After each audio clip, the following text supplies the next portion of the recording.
welcome to this session with Inspiring Talks. And today we have Helena de Munich. Welcome, Helena. Thank you. It's an honor to be here. Thank you for being here. Tell us a little bit about what your company is doing. What I am doing, what is my mission and my passion is coaching. I am what I call a transformation guide for smart, conscious, and high achieving women leaders. I work with women executives and entrepreneurs that are at a crossroad and that are looking for guidance in terms of what to do next, in terms of how to build momentum in their life, in terms of how to find life fulfillment. Because I meet a lot of people, men and women, that are basically asking themselves, I built this professional career, I was successful, or I was very successful, but is this all there is? I spent all my time, all my energy, I invested so much in this career, and now I am, I don't know, 35, 40, 45, 50, and there should be more. Does that make sense? It does, really. How long have you had this company? Oh, I should say I'm a serial entrepreneur. I started my own business when I was 25. I was very passionate, very ambitious, and have very little patience. And at 25, I just wanted to change the world or conquer the world. And I was working as a recruitment consultant for a UK company. And there was an opportunity, and I just decided to jump and to start my own business in recruitment. So I was in recruitment from 1990 until 2013. I ran a company with 8 people on the payroll, and we were recruiting finance and legal. But as of 2007, I started coaching because I felt that the reason a lot of people came to apply for a job was not to move to that job, but to run away from where they were. Because for some reason they felt stuck. And I thought coaching could do a lot better job than finding another job for them. It was more deeper, more connected. And so I am in coaching since 2007, which was another switch in my life and in my professional career, where a lot of people said, you are crazy. You have this credibility in recruitment. Why would you change? And I said, because I want to change. I'm not afraid to change. I trust myself. And probably this is like the topic of this conversation, isn't it? And the time we're living in, it's more people are looking for something else. Is this everything or what's now? Have you seen any change during the times? What I notice is that a lot of people ask that question, but they don't go into action. They ask that question sometimes very conceptual. And then they say, okay, I don't know. I don't know. And some of them are going deeper and are really reflecting on who they are. And that's really important, the reflection on who you are as a person. What is your passion? What do you want to, what's your relevance in life? What's your legacy in life? What are your values? Are you doing something that is aligned with your values? Do you know your values? All these questions are going very deep, and these are not questions that you can find the answer on alone. So it takes a quest, it takes a coach, or at least a mentor, or somebody who has already done this kind of work to join, because doing this alone is almost impossible. And I'm not saying that because I am a coach. I'm saying that because I also experienced that. I have a coach. I have always had coaches. I always had a mentor or two, because I knew that on your own, it's very difficult to find the answer. And if you talk with your friends, and especially with your family, they will say, no, don't change, don't go, because this is your comfort zone. And probably it's also my comfort zone. Because if you do something else and you're my husband or you're my wife, you're my partner, then what about me? Because maybe you won't be that available for me anymore. Or who will take care of the children if you go on this entrepreneurial adventure? So, don't do that. Wait. Or times are bad. Don't do it. There's the war, and there was COVID, and there's so many reasons not to do it. And all these reasons are external reasons. Yeah, it is very hard. It's a challenge to step out of all these external influences and listen to your own voice. Yeah. Yeah. What I'm thinking about now when you're talking about your journey is courage. You had not that long experience from your employment, and you started to coach, and you want people to go into themselves and feel what they want and not be exposed to the outer world that much. And it takes courage. How do you give courage or help your clients take courage and take the leap to go on?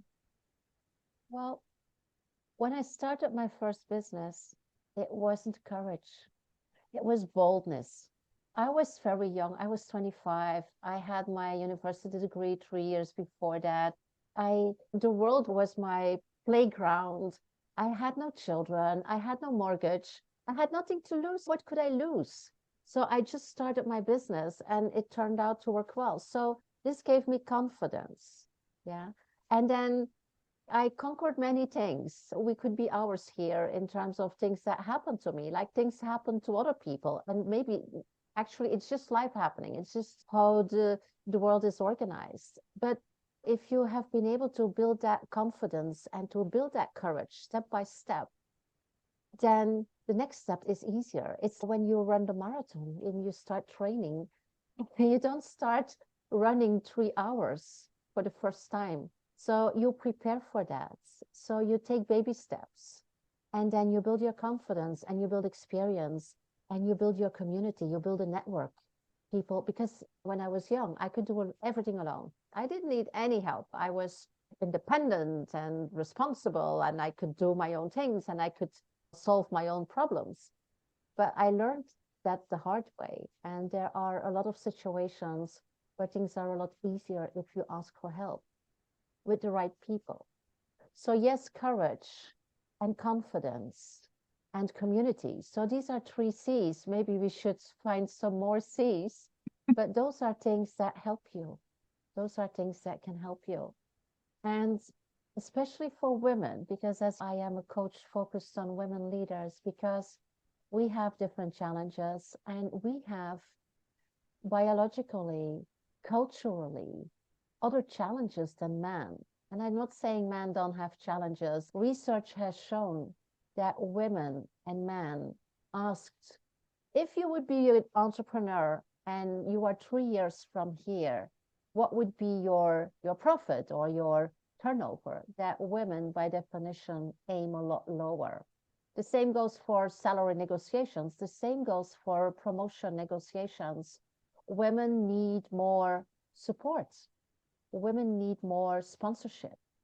And this is a very important aspect of my coaching, the sponsorship, the amplification, really connecting them with their inner power centers and showing them what is possible, showing them their potentials, because we can do a lot more than we think, and we can certainly do a lot more than other people tell us. It is about checking what you have in terms of capabilities, in terms of talents, in terms of skills, in terms of experiences. We have a lot. If you are a woman and you have a family, then you know how to budget, then you know how to organize, you know how to plan, you know how to negotiate with your children, with your partner, you know how to prioritize, you know those things, and you just use them in your professional life. So there's a lot of things that we already have. And then, of course, you can also be realistic, of course, and see what are the skills that I need if I want to start my own business. And you just, there's internet, it's everywhere, bringing you information, ideas, insights, inspiration, courage. So there's a lot we can do if we really want to. And I encourage everybody to do that. As you can hear, I am a fan of every entrepreneur in the world. Yeah. And what I was thinking about when you were talking about taking step by step, there are a lot of women, they have talked about just, I have a mission, but I just took one step at the time, and it turned out this way. You start with some kind of direction and what you want to do, but you take it step by step. Exactly.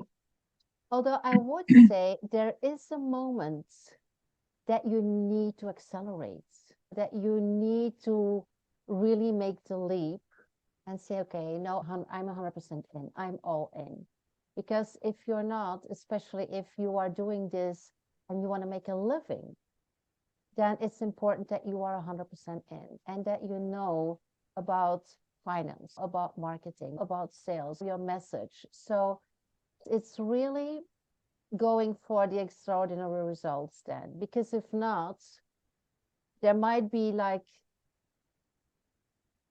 something happening that you did not expect, and because you're going slow, you might paralyze and you might say, okay, there's, I don't know this term in English, something is going like this and then it's accelerating and then it's flying and it's launched, it's like a rocket, it's launched. It's really important that you can do that also. And then of course you still can course correct. It doesn't mean that it's like a projectile that you don't know where it is going. You can still course correct if you have your mission clear.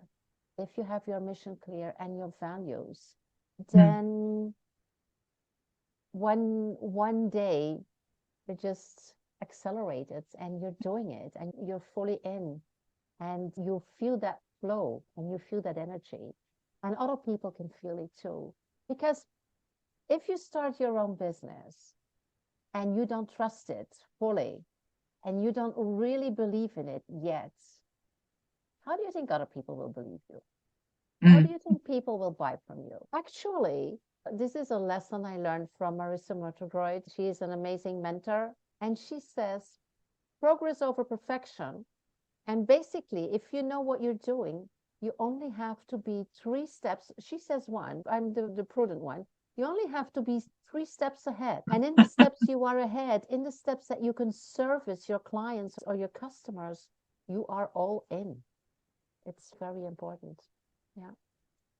You say that you have a holistic approach. Can you elaborate? Hey, yes, actually, this is you asking me where I am unique in my coaching approach.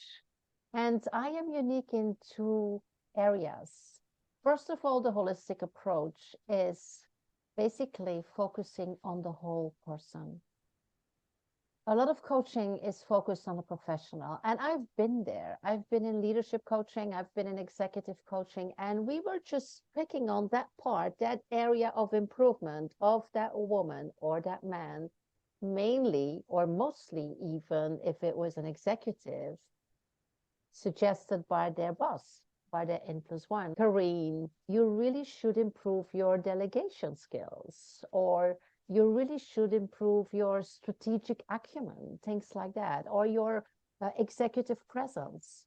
This is only a little part of a person.